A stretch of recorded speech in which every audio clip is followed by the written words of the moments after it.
এটা একটা মানুষের মধ্যে কিন্তু দেখেন, মানুষ চাঁদে যাওয়ার চেষ্টা করে, মঙ্গল গ্রহে যেতে চায়, সোলার সিস্টেমের সূর্যের কাছাকাছি যেতে চেষ্টা করে, সোলার সিস্টেম বাইরে যেতে চেষ্টা করে, আমার কাছের যে গ্যালাক্সি 22 লক্ষ আলোকবর্ষ দূরের অ্যান্ড্রোমিডাতে যেতে চায়।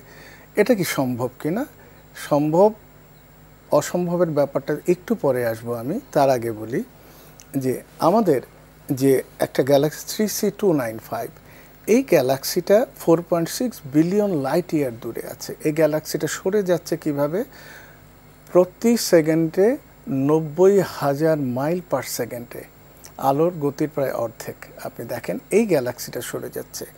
এরপরে যদি আমি আমার দূরের একটা গ্যালাক্সির কথা চিন্তা করি, যেটা বলে সবচেয়ে দূরের গ্যালাক্সি GN-Z11, এটা আমাদের থেকে বহু সর্বদূরে বলা হতো, পরে দেখা গেল আরেকটা গ্যালাক্সি যেমন HD1 প্রে গ্যালাক্সি, সেটা এই GN-Z11 গ্যালাক্সির চেয়ে 100 আলোকবর্ষ দূরে, আরও দূরে।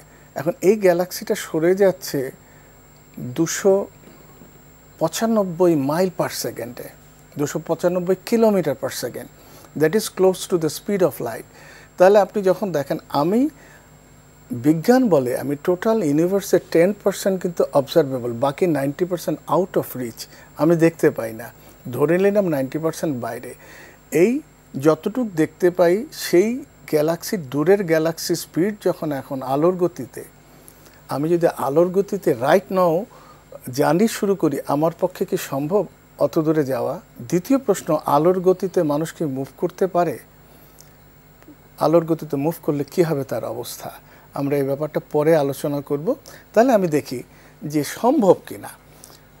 আল্লাহ সুবহানাহু ওয়া তাআলা সূরা হিজরের 14-15 নম্বর আয়াতে চমৎকার দুটো হিন্টস দিলেন যে আমি যদি আকাশের সমস্ত দরজা জানলা ওপেন করে খুলে দিতাম এবং তোমাদের দিনভর আরোহণ করতে দিতাম, তাহলে তোমরা বলতে আমাদের চক্ষু তো মোহগ্রস্ত হয়ে পড়েছে। দ্যাট ইজ আকাশের দরজা আছে, এটা ক্লোজড। দ্বিতীয় জিনিসটা, কেন দরজা আছে, আকাশে পথ আছে? আমরা সূরা জারিয়া 7 ওয়াস-সামাই যাতিল হুবুক, শপথ বহু পথ বিশিষ্ট আকাশের। তাহলে আকাশের পথটুকু আমরা যদি উন্মোচন করতে চাই, উন্মোচন করতে পারি, আল্লাহ যদি আমাদের সামর্থ্য দেয়, তাহলে এক সময় আমরা যাব। কিছুক্ষণ পরে ইনশাআল্লাহ সময় আল্লাহ চাইলেই তো আকাশের দরজা খুলবে। হ্যাঁ, যেটা আমরা লক্ষ্য করেছি আমাদের প্রিয় নবী হযরত মুহাম্মদ মুস্তাফা সাল্লাল্লাহু আলাইহি ওয়াসাল্লামের মেরাজের ঘটনা, আকাশ উন্মুক্ত হয়েছে, দরজা খুলে দেওয়া হয়েছে বলে তিনি যেতে পেরেছেন। সেখানে অবশ্যই আল্লাহর সম্মতি লাগবে। অটোমেটিক বিকাশ করতে সেট করুন অটোপে। বিকাশ থাকলে আর কি লাগে?